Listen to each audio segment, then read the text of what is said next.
Yo, so I've just popped these two in. These are my Stenodactylus, or the elegant Dune gecko. Uh, you see there's lots of nooks and crannies in here. And I popped them in here partly because I think I'm like, you know what?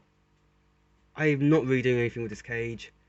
These will love this space. It's about 3, 4 times bigger than what they're living in. They're living in a 2 foot tank, like an open top 2 foot tank. Very easy species to keep. Obviously people have different ways of doing it. I personally have a very high hotspot over there, and the ambient temperatures in general in here get quite high because they're also on top of this. But in this area, if they dig down, it's still nice and cold. And again, um, ambient temperatures over here anyway, it's not like at risk of overheating. It's not that high, but over here it gets like really, really hot. And yeah, and then at night I let them go quite cold because they're a very arid species. So a lot of arid species prefer quite a significant nighttime temperature drop. And about 2, 3 times a week, I spray these down, which you'll think, oh, they're desert species, don't spray them down. I personally spray them down because a lot of desert species will still drink like fog and dew that collect on like plants, and and these guys will come out and they'll stand up on the tippy toes. And there's quite a few desert species of geckos that will do this. And they'll stand up and have water droplets collect on them through condensation as it condensates. Condensates? I don't know if that's the right word. That's not the right word. Anyway, as the dew basically goes on them, it makes it water droplets on them, and they go and lick it off. And yeah, so I give them a spray down about sort of 2, 3 times a week. So in their old enclosure, which I've only just put them in here now, it was, what am I saying? It was open topped, so I'd spray them down and then it would like dissipate quite quickly. This obviously is not open topped. However, you can see, because I built this enclosure years ago, there's a big grid mesh thing to allow for a shit ton of ventilation that goes along the whole entire enclosure.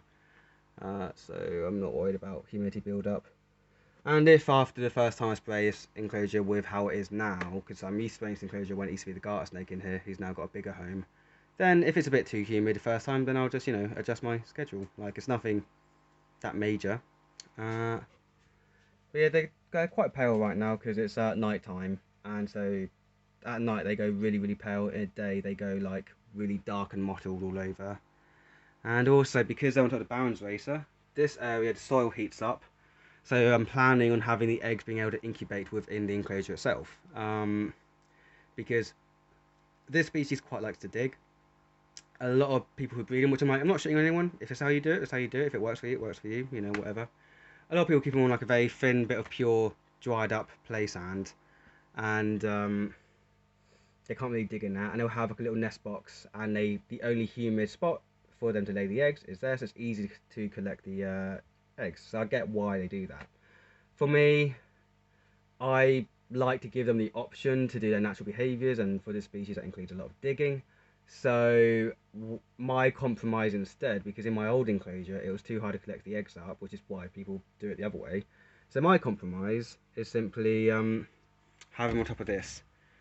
Here's a hot spot for the Barons race, so it's just like hello, and there's a hot spot there for the geckos, and the soil in here should insulate quite well and heat up fine and stay warm overnight. And they might have a slightly longer incubation period, but they should incubate and hatch out fine. And from my understanding, this species won't eat the young, so I'm not too worried about that. Plus, I mean, look how big this cage is. And those geckos are full grown. That's as big as they get. They are, look at them, diddy, tiny. And there's so many nooks and crannies. I'm not worried about babies getting eaten.